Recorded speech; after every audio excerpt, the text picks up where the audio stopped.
Hello, and welcome to LEGO Lovers with the Warren County Library. My name is Sandy Roberts, and I'm the Makerspace Coordinator for the library. I love Legos. Usually, I host Lego building programs in the Makerspace at the Southwest branch. But since things are a little different this summer, I moved my programs online instead. Now we can play with Legos together no matter where we are. Each week, I've featured works of Lego masters, and then we talk about the amazing ways Legos are used for art, engineering, and more. Then you take part in fun challenges at home. Well, today is our last Lego Lovers of the summer. Did you have fun seeing these amazing Lego works? If you did, please let me know. If folks are interested, we can come back in the fall with even more fun. Or maybe you'd like to jump on Zoom and build together. I'd like to know what you want. This week, our theme is Going Pro. Today, we'll learn what it takes to make playing with Legos into a career. There are lots of ways to become part of the Lego team. You can be an entrepreneur who makes Lego as a business, or you can work for Lego as a builder, a designer, a kit creator, or even a team leader. Perhaps you don't want to go pro, but you have an idea for a kit or want to share your amazing Lego creations with the world. We're going to cover it all. Okay. Let's take a look at how you can make Lego into a profession and get inspired by the wonderful world of Lego. Okay, so let's talk about making Lego your profession or your career. There's a couple of different ways that you can make that happen. Kind of the level that many people seek is the Lego Certified Professional. So Lego Certified Professionals, that's actually a program of adult Lego entrepreneurs that have turned their passion for Legos into their own business. So either part-time or full-time, they aren't Lego employees, they have their own businesses and they're partners with Lego. So, for example, you need to have enthusiasm with the Lego bricks and brick building system. You have to have a working business model and find ways to make projects and events that highlight Lego. So for example, you may do birthday parties, you may do museum installations, you may do corporate installations or installations in people's homes. These are all business models. And you may remember Nathan and his Art of the Brick. He is a LCP, he's a Lego Certified Professional with the Art of the Brick as his company, his nonprofit that he uses to take to events and museums all over the country and all over the world.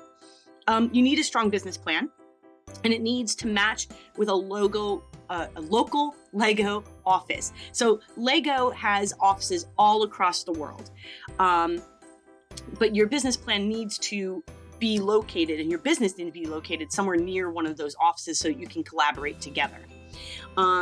Obviously, you need to be able to collaborate, you need to have a dedication to your Legos, and you need to have a very professional approach towards Legos, the fans, and the public. They want you representing Lego, of course, in the very best way possible.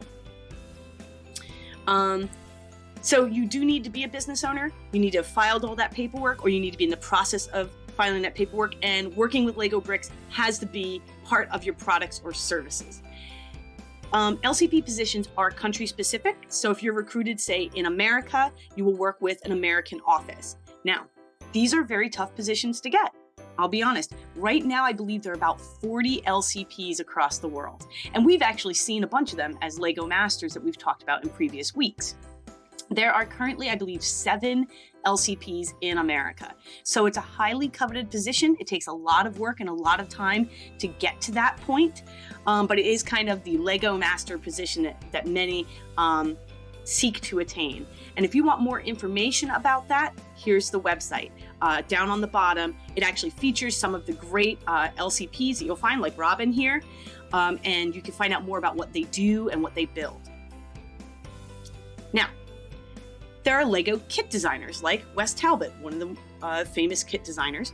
And what they do is they actually make what's in the box. So when you get a new kit from Lego, someone has designed that and created that and planned out the instructions and all of those things. And that's what a Lego kit designer does. So they decide everything from the selection of the colors to the brick types to the way they're going to function and move together.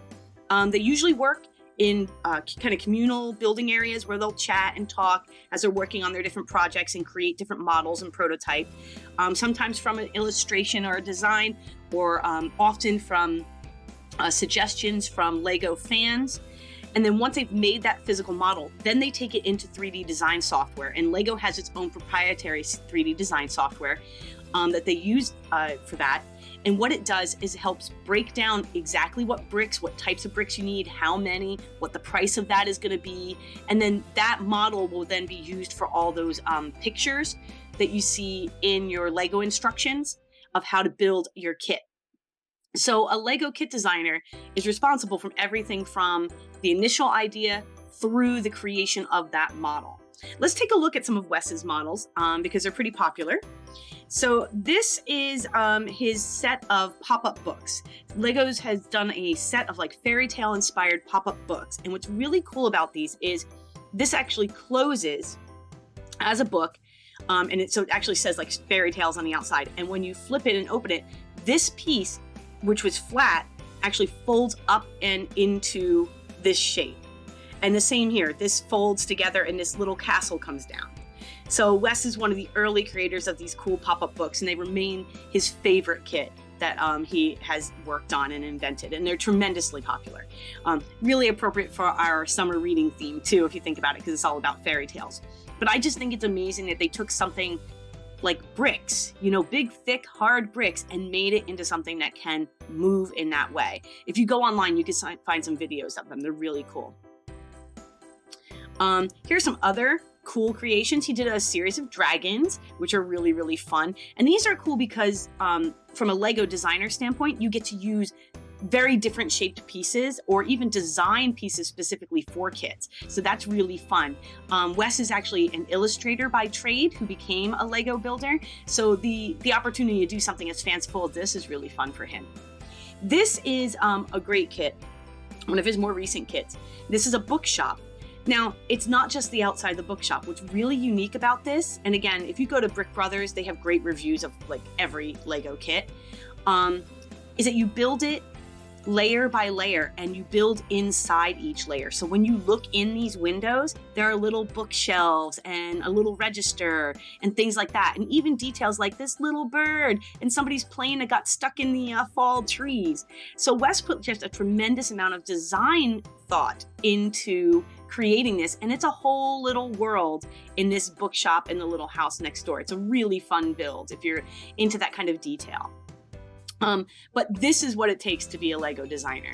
That kind of level of attention to detail, creativity, and just figuring out how to make it all work with the bricks that you have. Okay, now another job that you can do with Lego is to be one of the Lego builders and designers. So these are the folks that, instead of making kits, build the architectural and sculptural works for places like Legoland. And they work all over the world. They usually will start as a model builder or an intern and then kind of move up as part of a team. Teams are like 9 people to create large installations. And then eventually, if you're lucky, reach team leader.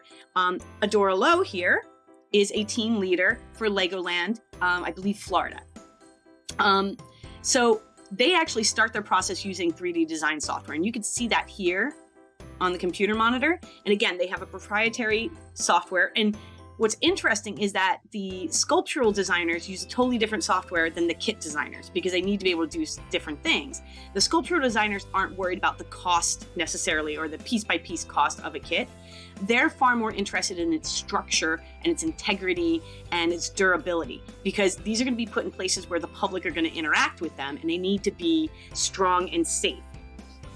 You'll notice these big black pipes. You'll see those in the workspaces of architectural and sculptural designers for Legoland because they're using basically crazy glue, quick dry glue to glue all these pieces together. And these are vents to take away any harmful fumes so that they can work safely. What's interesting is though they build creations that are larger than life for sure, and that are glued together for safety and quality and durability, they they want to make sure that anything that they build is something that you could do at home if you wanted to take the time and patience. So all the bricks are standard bricks that you can buy at Legoland. All the techniques that they use for the engineering of it are all techniques that you could use. They don't fake it. They don't put like styrofoam inside or anything like that. So I think that that's a really cool thing I didn't realize about those kind of sculptures, that Lego is really dedicated to making sure that there's something that you could reproduce if you really wanted to. But I think it's interesting that the architectural workers and designers build the opposite way of your kit designers. Kit designers start with prototyping and kind of playing and then go to the software, whereas these sculptural works are created in the software first and then prototyped. Let's take a look at some of Adora's work. This is one of the large installations that she's been working on, and again, you can see she's got that very specific level by level build, all those vents for the glue, and she's just kind of slowly building this large structure. Now, Adora is actually a team leader. She leads a team of 9, so she is most often there to make sure that all the fine details are taken care of, that all the safety things are, taken care of, that what they're building, what they're prototyping meets the design, to fix any flaws in the engineering and things like that. Here's another one of her team's creations, and I love, and you'll see in some of the others, the use of light in this. I mean, it's just gorgeous. So they're using clear bricks here with lights behind them in this case. And then here you have just rows that are those kind of clear bricks, and up here, and you've got kind of an underlighting effect. So not only are you building for the structural integrity and you're building for the look, but you're adding that element of light, which is, I think, really exciting. And it's something that you can add yourself to your creations. Here are 2 more, and this I just loved because look at the attention to detail here. Look at how much work went into just making sure everything's in just the right place. Here again, we have a beautiful lit building, and and then all the little minifigs around the model. So it just takes an immense amount of time and planning and thought.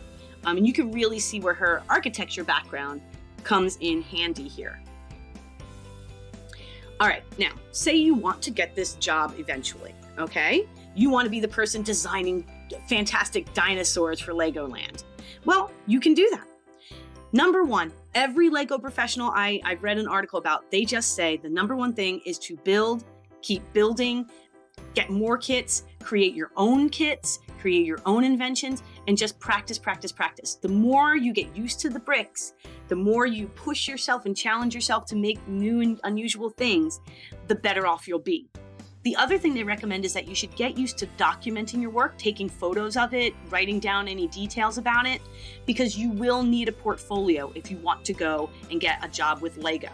You have to have a portfolio of your work. So you're going to want usually like 3 to 5 of your best pieces photographed from multiple angles. So kind of just practice doing that early on, and by the time you're going for a Lego job, you will have a huge collection to choose from, and you'll be very skilled at taking photos of your work. If possible, when you're of work age, find a job at a Legoland or similar place that does Lego installations. And if you can, get a job as an intern or what they often call a glue minion. That basically means you help you literally glue pieces in place. It's kind of the bottom rung job, but a lot of people start there. And it's a great way to learn the engineering and design behind these giant sculptures, because often, I don't know about you, but you may not have several $1,000s of Legos sitting around to build a giant dinosaur. But if you get a job as an intern at someplace like this, you can learn the construction techniques behind that. It's not a high-paying job. You're talking $10 or $12 an hour, but it's, a good first job, and it's a great way to learn. Now, once you kind of figure out that you want to do this, it is suggested by Lego, because they look for people with a bachelor's degree at the very least, in either an art-related field, like illustration, architecture, design, or an engineering field, mechanical, aeronautical, structural, civil. So if you're going to go and get a degree and you think this might be something down the road for you, those are the most popular degrees that they tend to hire from. Now, that doesn't mean that you have to have a degree. They have absolutely hired people just from, their work alone. And they've hired people that were, formerly school teachers, people who were computer programmers. So it's not required that you have this degree, but this is one of the things that they do look for that will help you get ahead in getting a job at Lego. The other big thing, and I think you may have noticed this, whether you're an LCP working your own business or you're working directly for Lego, you need to be able to use a 3D modeling software, CAD, computer aided design. So get started with that now. Tinkercad is 100% free. I do classes. There are videos on our YouTube channel about how to use Tinkercad. It's easy and a free way to get started. And then you'll move up to things like Fusion and AutoCAD or SketchUp or SolidWorks. But just having a background with that kind of modeling software will definitely help you, because as you can see, being able to model your creation with computer-aided design is absolutely a requirement of being a high-level Lego designer or master designer. All right. The other interesting thing is if you're going for an LCP, you've already got the challenges because you have to show your portfolio of what your business is doing.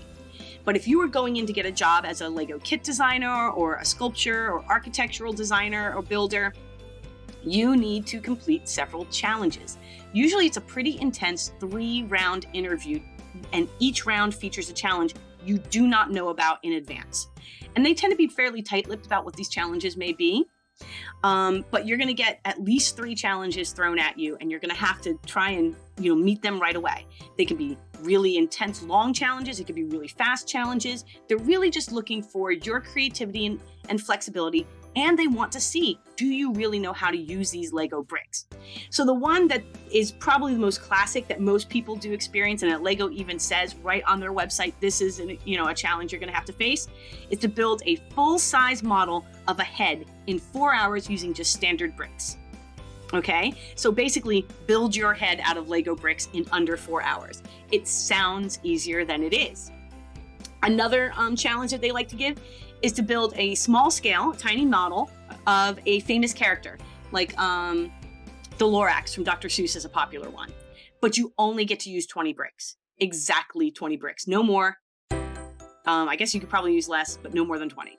That sounds like quite a challenge to me. No minifigs included.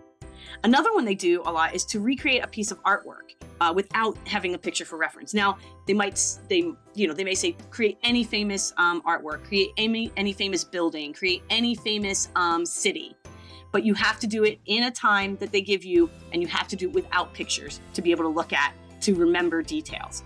So one thing you may want to do is just have a couple favorite pieces of artwork that you've done before, favorite buildings that you've done before. So if you're given that challenge, you can jump right in. And then another one that seems a lot of fun is to build at least one musical instrument in 45 minutes with just regular bricks. And those that tend to get hired are able to do things like make working flutes and harmonicas. So that's pretty amazing stuff. But those are the kinds of challenges after you get through the interview, your basic application, after you submit your portfolio, they're going to bring you in and you're going to have to complete at least 3 pretty intense challenges. All right.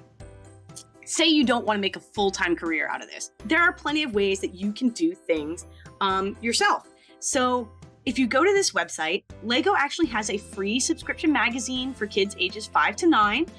You can submit your own creations for publications in the magazine. It comes out 4 times a year. It's a really fun way to keep inspired and to find new projects, maybe new kits that are coming out, and learn some tips and tricks. The Lego Life app is a great way to safely share your creations with other Lego kids out there. There are also advanced building instructions and inspiration and ideas. And that's, again, 100% free. I'm totally putting it on my phone today. For the adults in your life, you can be a Lego ambassador. Now, this is only for those that are over 18, but it's a forum of representatives. You apply, and it's a separate forum just for Lego ambassadors to share their knowledge, engage with the Lego group themselves. And what you can do is actually form a group in your area that does Lego events. Maybe you create creations. In Philadelphia, for example, when you go to maker fairs down there, there is a really big Lego ambassador group network down there, and they come and they do these amazing installations for Maker Faire. So that's a fun way if you're a parent and you want to get involved in Legos and support your kids. Lego ambassadors are other folks that are going to have great ideas too. And then lastly, you can design your own kit and submit your idea. A product idea must include photos, 3D renderings of your own Lego brick model with a written description. And once you go through that process, it's considered a potential Lego product. And people go through a voting situation where you can vote for ideas that you like, and they're evaluated by Lego designers. And sometimes this is where those ideas come from. In fact, those pop-up books that we looked at before by Wes, the idea to do Red Riding Hood actually came from some Lego fans who created their idea on Lego, the Lego platform, and then he was able to take that idea and tweak it and make it more appropriate for a kit. And that's exactly what he did. So they got credit, and I think you get, depending on the contest, sometimes there are contests that you can win. You may get product or you may win money. And it's kind of a really nice system where Lego gets new ideas and you get a little bit of fame. Sometimes you get a little bit of cash. If you're looking at the guidelines, it takes a lot of work to propose a kit. I'm not going to lie. But if you've got a kit that you think is really fantastic, the guidelines are available. And if you just want to see what other people are submitting and what other crazy things people are coming up with, like this cafe perk here, you can go to Lego.